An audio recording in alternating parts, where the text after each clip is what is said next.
মুসল্লি কেউ আছেন কিনা অন্তত? যারা আছেন হাত তোলেন তো। মুসল্লি কারা? কেউ হাত তুলবে না।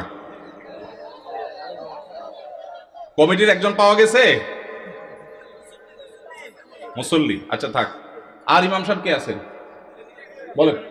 আপনি ইমাম ভাই, আপনার বেতন কত? হ্যাঁ, মসজিদ থেকে বেতন কত বলতেছি? মসজিদ মাদ্রাসা দুই ডিউটি বেতন 11.5। তার মানে আমরা যদি 5.5 ধরি তাহলে 5.5 মসজিদ থেকে বলা যায়। 5 ওয়াক্ত নামাজ পড়ান, ইমামতি করেন, 5 ওয়াক্ত নামাজ পড়ান, 5,500 জুমা সহ। আপনার কোন এলাকা?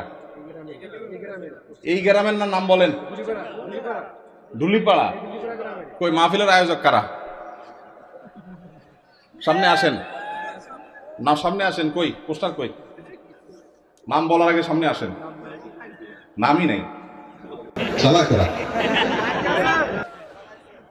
আচ্ছা, আর ইমাম সাহেব আছেন আর 1-2 জন? কই ভাই, কোন এলাকার? পাশের এলাকার। বেতন কত? হ্যাঁ, 8,000। কোন এলাকার? নোয়াগ্রাম।